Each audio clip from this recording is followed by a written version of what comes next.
I'm Brian Morgan. This is my wife, Ina. We have 2 sons, Chris and Zach. The boys are 16 years old. We came to Greenville Oaks in 2016, summer of 2016. We've been married 26 years. 26 years.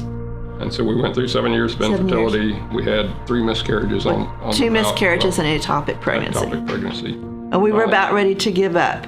And we decided that was it because the first miscarriage I had, my sister-in-law was pregnant also. So we got to watch her have a baby. We lost ours. There was no heartbeat. So the night before we said, okay, this is it. We'll adopt. And we'll be fine with that. We went in, it was 2 heartbeats. We were walking on clouds. Pretty unbelievable. It was.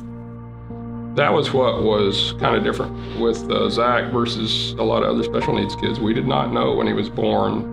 He seemed quite normal. Seemed very normal. We just started noticing that he didn't seem to have muscle tone, whereas you'd go to pick him up, you'd go to pick Chris up, and he'd kind of help you along. You know, he wasn't where he could sit up yet, but he'd help you along. Zach was just like dead weight. Chris was a wiggle worm. He was not happy to just lay still. Zach, you lay him on those little mats and all the little stimulus around him. Well, he just laid there and was happy to look around at it. But he didn't sit up on his own till 16 months. And then he didn't stand on his own till, I think, 21 months. So we went to the developmental pediatrician and we filled out all this paperwork about questions about when he did what and everything.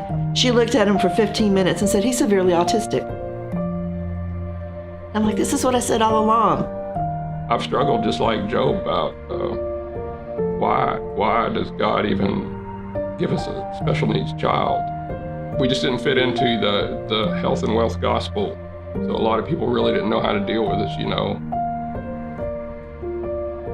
How do you explain somebody who's fairly good and all that having a special needs son?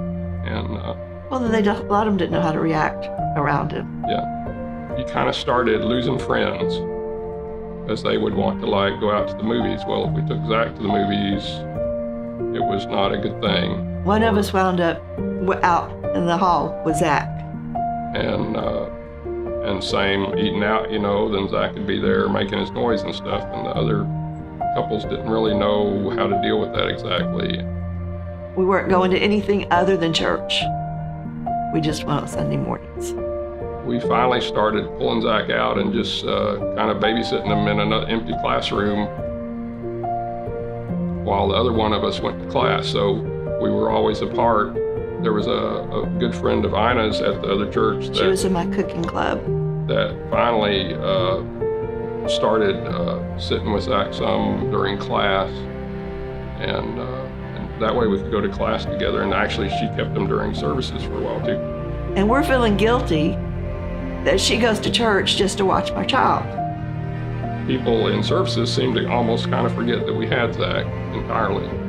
They thought Chris was another child. They'd ask about Chris and talk about Chris, and we never heard a question about Zach or anything. And so we decided we needed to start taking Zach into services with us. We didn't feel connected. We just felt like we were going through the motions. And we both felt it, but we hadn't really expressed it. So we wanted a place where we felt, like we fit in. We were looking for something closer. And so I visited in March, and going down the hall to my class, Tim Ulrey had seen me, and he was the gentleman who hired me into TI for my first job here in Dallas. He came and found me, and it just seemed like the Spirit had gotten it ready for us to come here. When we started visiting, I lost track of how many people came up and told us they worked with special needs kids, or they did this with special needs, or they did that with special needs. Then Marty called a few weeks later and said she thought God was telling us something and they were going to try to start something for special needs kids.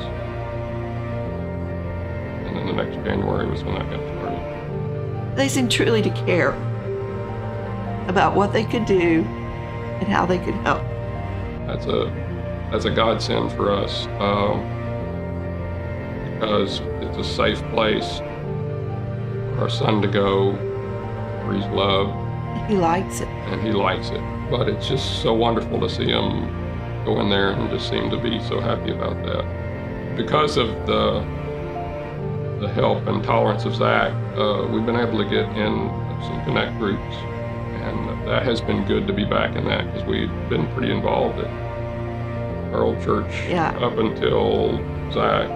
But here we're in Wednesday nights. I'm in a ladies' Bible study group that I really enjoy.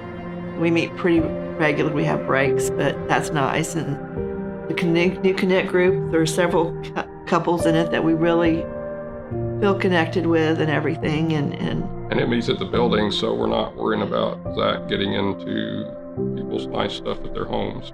That's been good, and it also works into the schedule better with Chris and the youth group activities. Because he's there too, so we're all right there, so that's nice. It's neat knowing that all, both of our children have a place at Greenville Oaks.